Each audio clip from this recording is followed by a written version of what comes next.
Hello दोस्तों, कैसे हैं आप सब। डीएनए के डबल हेलिक्स ने हमारे लाइफ का हेलिक्स बना के रख दिया है।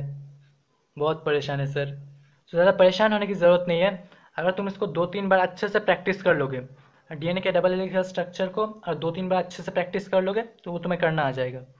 डरो मत, बस थोड़ा सा practice and it's in your finger tips. तो आज का वीडियो लेक्चर एकदम छोटा सा वीडियो लेक्चर रहेगा। आज हम बात करेंगे क्रोमोसोम के स्ट्रक्चर के बारे में कि क्रोमोसोम कैसा दिखता है। चलिए पहले बात कर लेते हैं क्रोमैटिन फाइबर्स के बारे में। हेडिंग लगा ले। सो आप देख रहे हैं बायोलॉजी वाला यूट्यूब चैनल, और पिछले वीडियो में मैंने बताया था कि क्रोमैटिन फाइबर्स किस चीज़ से बने होते हैं। Chromatin fibres they are made of nucleosomes. और ये न्यूक्लियोसोम किस चीज़ से बना हुआ है? ये बना हुआ है तुम्हारा डीएनए से। 40% डीएनए। डीएनए का फुल फॉर्म बताओ क्या है, बताओ। डीऑक्सी, आगे बताओ। Deoxy ribo nucleic acid. Deoxy ribo nucleic acid. और न्यूक्लियोसोम का 60% पार्ट किससे बना हुआ है?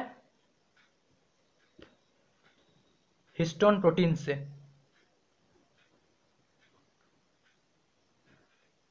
तो यही है क्रोमैटिन फाइबर्स का basic structure. There are millions of nucleosomes which are coiled and super coiled to form your chromatin fibres. पिछले वीडियो में कंचे दिखाकर समझाया था जैसे 8 histone proteins, there are 8 histone proteins and DNA is wrapped around those 8 histone proteins to form a unit, to form a core group of 8 histone molecules, and each unit is called nucleosomes. और यही nucleosome तुम्हारा coiled और super coiled और coiled होके तुम्हारा chromatin fibres बनाते हैं। Telephone wires देखा है? पुराने जैसे टेलीफोन बूथ में टेलीफोन वायर्स हुआ करते थे, तुम्हारे ऐसे जो टेलीफोन वायर्स हुआ करते थे, देखा है कभी पुराने टेलीफोन बूथ में? तो क्रोमैटिन फाइबर्स कुछ ऐसा ही है। जो न्यूक्लियोसोम है वो इस तरह करके कॉइल्ड और सुपर कॉइल्ड होके और पेचीदा होके तुम्हारे क्रोमैटिन फाइबर्स बनाती है। So what is the definition of chromatin fibres?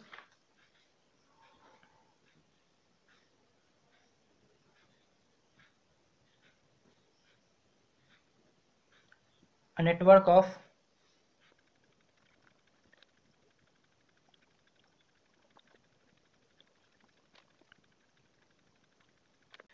तो क्रोमैटिन फाइबर्स का डेफिनेशन है a network of supercoiled DNA with 8 histone proteins in each unit nucleosome which gets coiled and supercoiled to appear as a very long extremely thin fibers। एक mesh of networks की तरह बन जाते हैं जो तुम्हारा न्यूक्लियोसोम वो कॉइल्ड और सुपर कॉइल्ड होकर एक्सट्रीमली लॉन्ग एकदम थिन फाइबर्स बन जाते हैं, एकदम पतले पतले, तो मेश ऑफ नेटवर्क्स बन जाते हैं which is called chromatin fibres. समझो एक सेल है, ये एक न्यूक्लियस है, इसमें क्रोमैटिन फाइबर्स ऐसे नेटवर्क जैसे पूरे न्यूक्लियस में फैले रहते हैं। ये पतले पतले एकदम नेटवर्क्स हैं, ठीक है। और यही नेटवर्क तुम्हारा और कॉइल्ड और सुपर कॉइल्ड होके तुम्हारा क्रोमोसोम्स बनाती है। Nucleosome is the unit of chromatin fibres. एक और बार बोल रहा हूँ, भूल मत जाना। न्यूक्लियोसोम क्रोमैटिन फाइबर्स का यूनिट है। They are the unit of chromatin fibres, ठीक है। डेफिनेशन नोट करना है तो पॉज करके नोट कर लो। तो हमारा अगला टॉपिक क्या है? क्रोमोसोम्स। ये बहुत मज़ेदार चीज़ है, ध्यान से देखो। तो समझ लो एक न्यूक्लियस है, और ये जो क्रोमैटिन फाइबर्स जो कि तुम्हारा एक मेश ऑफ नेटवर्क्स की तरह है, वो तुम्हारा जब सेल डिवीजन होता है, जब सेल 2 सेल में डिवाइड करने जाते हैं, उससे पहले तुम्हारे ये मेश ऑफ नेटवर्क्स और कॉइल्ड और तुम्हारा सुपर कॉइल्ड होके और एक साथ आके और कॉम्पैक्ट बन के और छोटा होके तुम्हारा क्रोमोसोम्स बन जाती है। और जब सेल डिवीजन होता है तो न्यूक्लियस के अंदर ये दो क्रोमैटिड्स, इस एक एक चीज़ को हम क्रोमैटिड्स बोलते हैं, और जब दोनों पेयर में रहते हैं तब इसको हम क्रोमोसोम कहेंगे। बीच का ये पॉइंट, यहाँ से जब सेल डिवीजन होता है, ये बीच का ये जो पॉइंट है, वहीं से तुम्हारे ये दो क्रोमैटिड्स सेपरेट हो जाते हैं और दोनों सेल्स में इक्वली डिवाइड हो जाते हैं। The formation of chromosomes ensures the easy division of nucleus.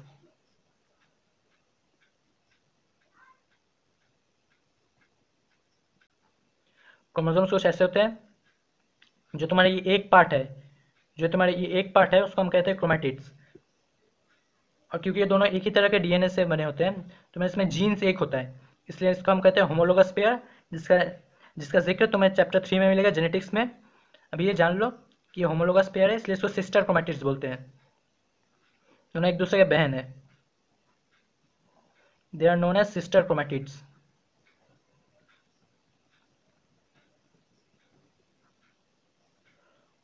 और जो ये बीच का ये पॉइंट है, point of joining, this is called centromere.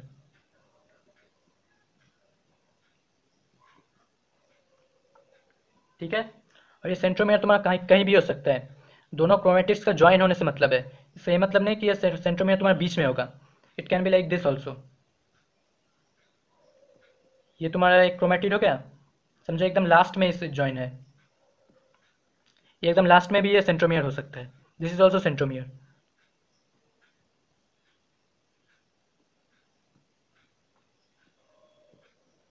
तुम्हारे एक ऐसे पॉइंट में भी सेंट्रोमियर हो सकता है, centromere can be present anywhere. और जहाँ पर सेंट्रोमियर होता है वहाँ पर ये दो, इसका वेट थोड़ा सा कम हो जाता है, क्योंकि एक जॉइंट है। समझ लो कि तुम्हारे पास स्पॉन्ज का दो बॉल है, स्पॉन्ज का अगर दो बॉल है, उसको तुम ज्वाइन करने जाओगे एक रस्सी से तुम उसको बांध रहे हो, तो जहाँ पर बांधोगे वहाँ पर उस पॉइंट पे प्रेशर पड़ने की वजह से वहाँ पर थोड़ा कॉन्ट्रैक्ट हो जाएगा कि नहीं, वहाँ पर एक कॉन्स्ट्रिक्शन दिखेगा कि नहीं, वैसा ही होता है, इसलिए तुम्हारे यहाँ पर कॉन्स्ट्रिक्शन दिख रहा है। ठीक है, और नहीं, चार चीज़ नहीं है, इसको चार मत समझना, देयर ओनली टू क्रोमैटिड्स।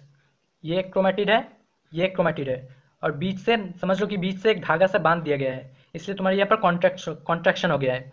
लेकिन इसका मतलब ये नहीं है चार है, ये सिर्फ दो है। देखो ये सिर्फ दो है, जहाँ पर जॉइंट है उसको सेंट्रोमियर कहते हैं। तो क्रोमोसोम का डिस्कवरी किसने किया था?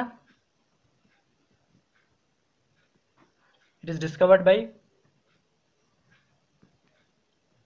वेल्दर फ्लेमिंग। ये इन्होंने एक सैलामेंडर के लार्वे में डिस्कवर किया था। सैलामेंडर के लार्वे में सेल डिवीजन होते वक्त इन्होंने इसको उसमें नोटिस किया था। सेल डिवीजन को माइटोसिस का नाम दिया था। सो क्रोमोसोम्स का डेफिनेशन देख लेते हैं।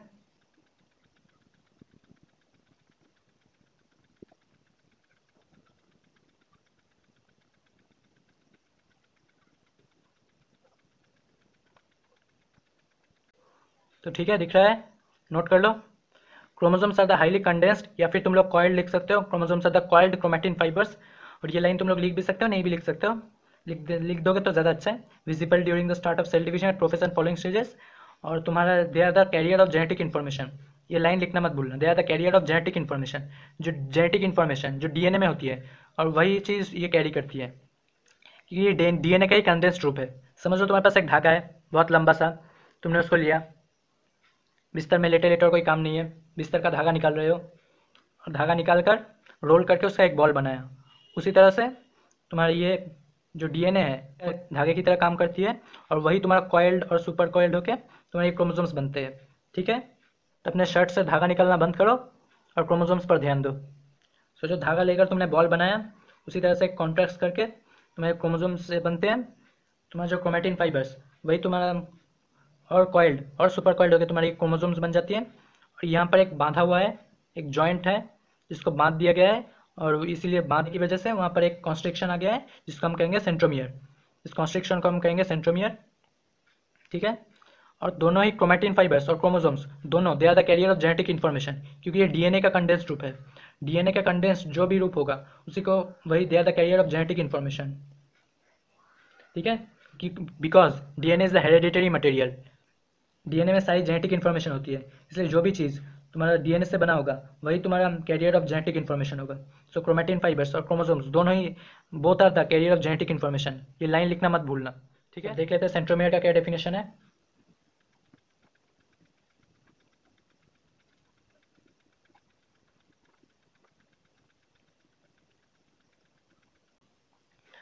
तो ठीक है, the point of attachment of two sister chromatids which appears as a small constricted region at some point along the length of the chromatids।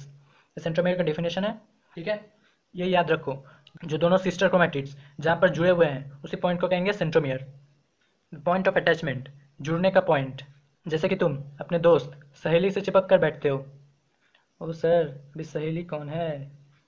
और मन में लड्डू फूट गए।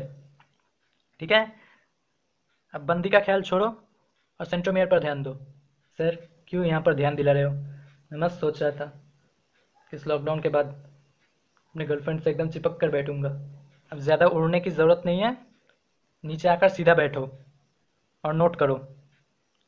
ठीक है, the point of attachment of two sister chromatids, दो chromatids बहन एक साथ बैठे हुए हैं चिपक कर, तो उसी को कहते हैं सेंट्रोमियर। जिस बेंच पर बैठे हुए हैं या फिर जिस चेयर पर बैठे हुए हैं उसका नाम है सेंट्रोमियर।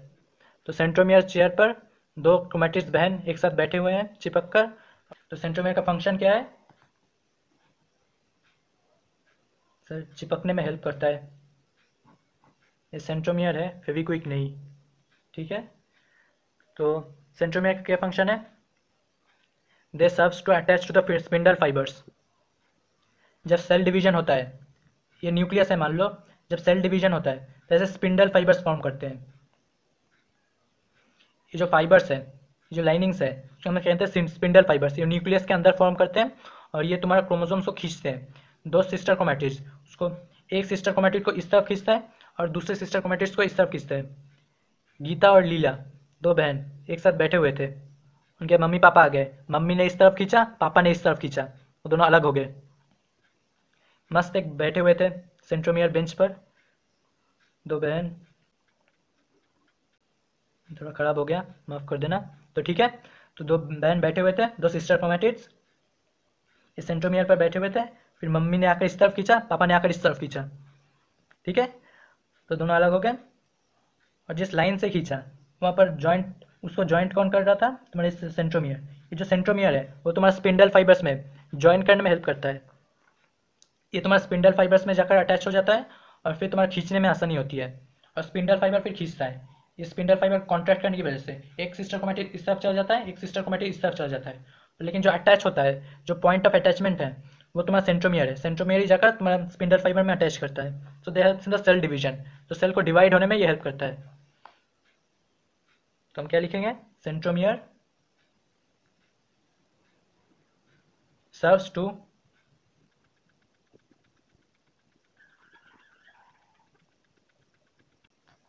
So, a centromere का function, centromere serves to attach to the spindle fibers during cell division and helps in the separation of the two chromatids.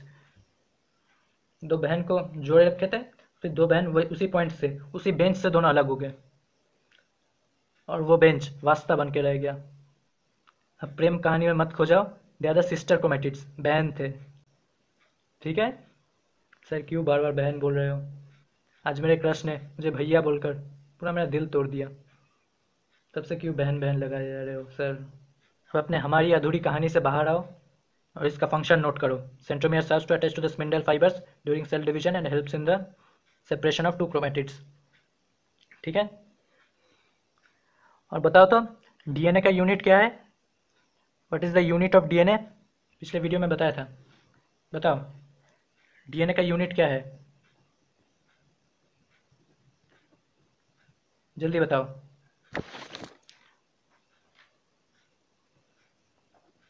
Adenine का कंप्लीमेंट्री बेस क्या है?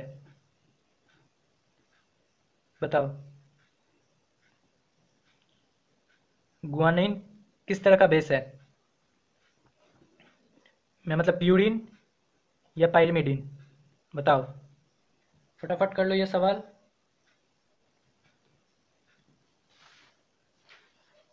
सो डीएनए का यूनिट है nucleotide.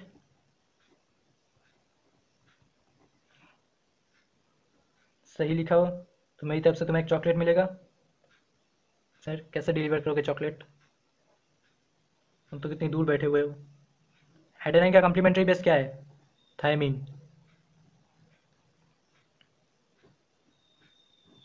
जिसने सही लिखा हो वो डीजे ब्रावो सॉन्ग पर डांस करे और जिसने गलत लिखा हो वो कॉफिन डांस करे। गुआनिन किस तरह का बेस है? बताओ। गुआनिन है प्यूरिन। तो अगला सवाल बताओ। एडेनाइन किस तरह के बेस है? बताओ, एडेनाइन, थायमिन और साइटोसिन किस तरह के बेस है? प्यूरिन या फिर पाइरिमिडीन? जल्दी बताओ। अच्छा ये बताओ तो गुआनिन किससे कंबाइंड होता है? गुआनाइन एडेनाइन से कंबाइन होता है, थायमिन से कंबाइन होता है, या फिर साइटोसिन से कंबाइन होता है? तो गुआनिन साइटोसिन से कंबाइन होता है। और मैंने क्या कहा था, एक प्यूरिन बेस हमेशा एक पायरिमिडिन बेस के साथ कंबाइन होता है। अगर मुझे याद भी नहीं रहेगा कि साइटोसिन किस तरह का बेस है, अगर मुझे याद है कि गुआनिन किस तरह का बेस है प्यूरिन, तो मुझे याद आ जाएगा कि साइटोसिन पायरिमिडिन है, क्योंकि दो प्यूरिन बेस आपस में कंबाइन नहीं होंगे। ठीक उसी प्रकार एडेनाइन किस तरह का बेस है?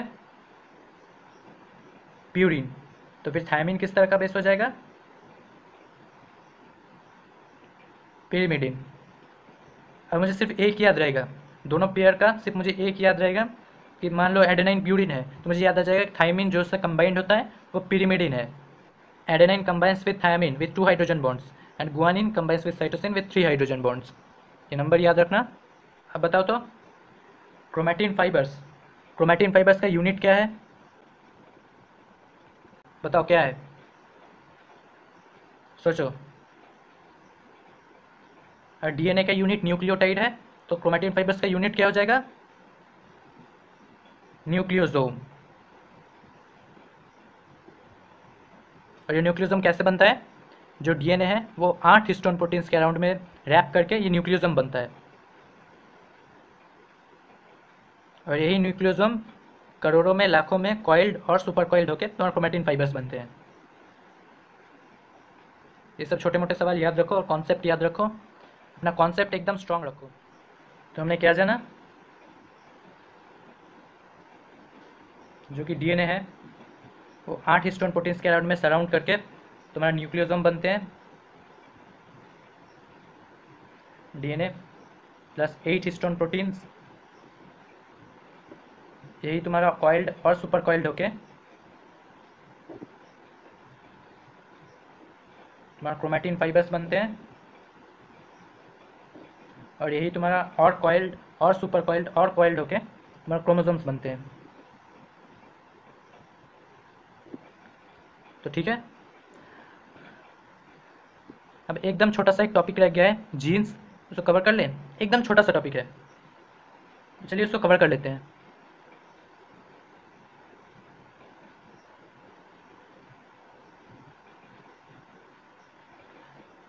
तो ये जीन्स क्या चीज़ है? ये डीएनए में कुछ न्यूक्लियोटाइड्स का स्पेसिफिक सीक्वेंस को हम जीन्स कहते हैं, जो कि किसी चीज़ के लिए कोड करता है।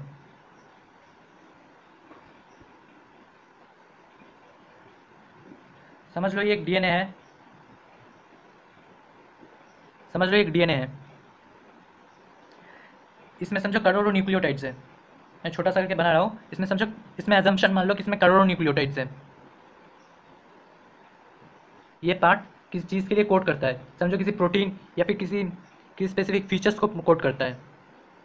समझ लो ये पार्ट तुम्हारा टॉलनेस, कोई लंबा होगा या कोई नाटा होगा, उसके लिए कोड करता है, किस चीज़ के लिए कोड करता है, तो इस पार्ट को हम कहेंगे जीन। सिमिलरली समझो ये पार्ट किसी के लिए कोड करता है, तो इसको भी हम कहेंगे जीन। और जीन्स तुम्हारा शॉर्ट भी हो सकता है, लॉन्ग भी हो सकता है। समझ लो 3 न्यूक्लियोटाइड, एडेनाइन, थायमिन, फिर एडेनाइन, मान लो ये तीनों मिलकर किसी प्रोटीन के लिए कोड करते हैं या फिर किसी पर्टिकुलर फीचर के लिए कोड करते हैं, तब हम उसको कहेंगे एक जीन। ठीक है, वैसे ही समझ लो किसी किसी जीन में 10, 20 या 30 न्यूक्लियोटाइड्स मिलकर एक चीज़ के लिए कोड करता है, तो हम 10-20 न्यूक्लियोटाइड्स को हम उस डीएनए के उस पार्ट को हम कहेंगे जीन। मतलब डीएनए का जो भी पार्ट उस चीज़ के लिए कोड करे उसको हम कहते हैं जीन। ठीक है, और ये नेसेसरी नहीं है कि इसका कोई पर्टिकुलर लेंथ हो, किसी छोटा एकदम छोटा सा तीन न्यूक्लियोटाइड्स मिलके भी एक जीन बना सकता है, और तुम्हारा 100 न्यूक्लियोटाइड्स मिलके भी एक जीन बना सकता है। ठीक है, जितना भी पार्ट एक डीएनए का, जितना भी पार्ट तुम्हारा कोड करे किसी चीज़ के लिए, एक पर्टिकुलर चीज़ के लिए, सिर्फ एक पर्टिकुलर चीज़, एक जितना पार्ट कोड करेगा उसको हम कहेंगे जीन। ठीक है, और बहुत सारे जीन्स मिलकर एक पर्टिकुलर प्रोटीन के लिए कोड करते हैं। समझ लो इतना पार्ट ये कुछ केमिकल्स के लिए कोड करता है, ये इस जीन से कुछ केमिकल्स बना, फिर इस जीन से कुछ केमिकल बना, फिर इस जीन से कुछ केमिकल बना, और ये तीनों केमिकल मिलकर कुछ नया प्रोटीन बना जो हमारे बॉडी में काम आता है। समझो ये तीनों केमिकल्स मिलकर इंसुलिन बना, या फिर जितने भी केमिकल्स मिलकर इंसुलिन बनाएंगे। ठीक है, ये एक साथ जीन्स अलग अलग केमिकल्स के लिए कोड करता है, और फिर फाइनल प्रोडक्ट एक प्रोटीन होता है। प्रोटीन या फिर कोई पर्टिकुलर बॉडी फीचर जैसे टॉलनेस, डॉर्फनेस, या फिर कोई पर्टिकुलर फेनोटाइप जो हमारे बॉडी में एक्सप्रेस होता है, जैसे बालों का कलर। ये पर्टिकुलर जीन्स, जितने भी जीन्स उसको कोड करते हैं, अलग अलग केमिकल्स निकलते हैं जीन्स से, और सब मिलकर एक पर्टिकुलर प्रोटीन बनता है।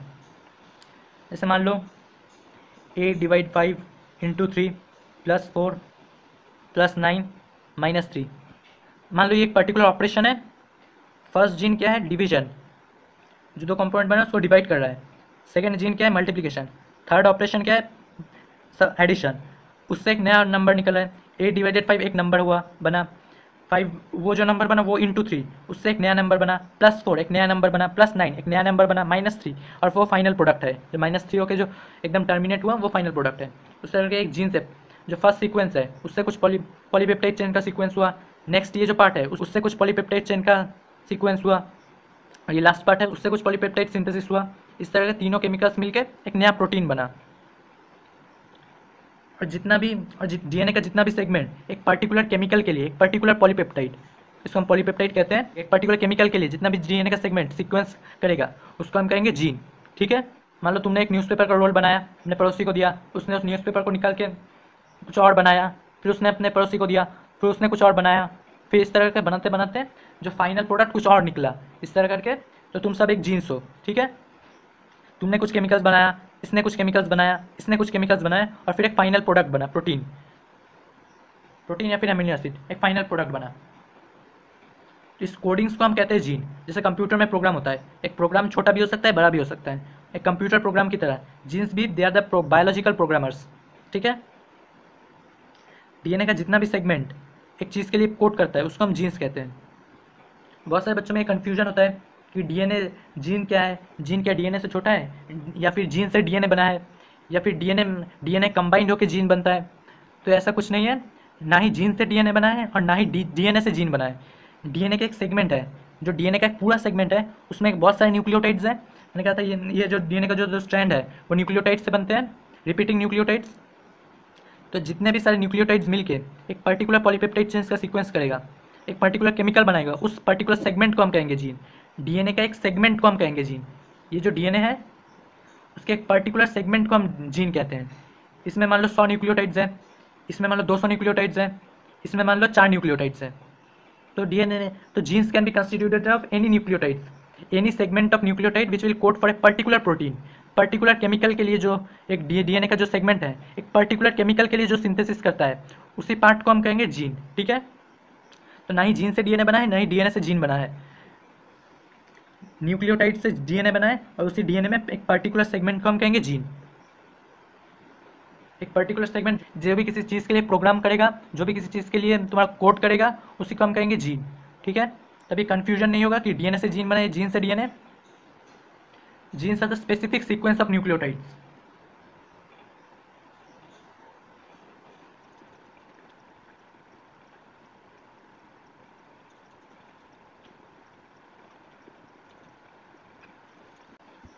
तो ठीक है, ये जीन का डेफिनेशन है, specific sequence of nucleotides on a DNA. DNA के अंदर एक स्पेसिफिक सीक्वेंस जो भी किसी चीज़ के लिए कोड करता है, that encode a particular proteins, जो भी एक पर्टिकुलर प्रोटीन के लिए कोड करता है उस सेगमेंट को हम कहते हैं जीन्स। डीएनए में उस सेगमेंट को हम कहेंगे gene. That is segments of DNA which is information for the synthesis of a particular polypeptide. ठीक है। और which express in the form of some particular feature of the body, जो भी एक पर्टिकुलर फीचर है, बॉडी का एक particular feature है, उसके फॉर्म में एक्सप्रेस करता है, उसको हम कहेंगे जीन्स। उस कोड को वो 3 न्यूक्लियोटाइड से भी बन सकता है या फिर 100 न्यूक्लियोटाइड्स का भी एक जीन हो सकता है, दैट डिपेंड्स। तो डीएनए के सेगमेंट को हम कहेंगे जीन्स। तो ठीक है, तुम लोग डीएनए का स्ट्रक्चर प्रैक्टिस करो, ये सब डेफिनेशन को समझो। डेफिनेशन को ज़्यादा याद करने की कोशिश मत करो, डेफिनेशन को समझने की कोशिश करो। और तुम डेफिनेशन समझ गए तो तुम्हें कन्फ्यूजन नहीं होगा और एग्जाम हॉल में तुम खुद से भी लिख दोगे। लेकिन कुछ इंपॉर्टेंट टर्म्स हैं जो तुम्हें लर्न करने हैं, जैसे स्पेसिफिक सीक्वेंस ऑफ न्यूक्लियोटाइड और particular that encode particular proteins. ये सब टर्म लिखना इंपॉर्टेंट है for the synthesis of a particular polypeptide. ये सब टर्म लिखना ज़रूरी है, ये इंपॉर्टेंट टर्म्स है। तो ये एकदम आसान टॉपिक है, इसको अच्छे से समझ लो और अपना ख्याल रखो, अच्छे से एक्सरसाइज करो, अच्छे से पढ़ाई करो और डिस्ट्रैक्ट मत हो जाओ। And best of luck.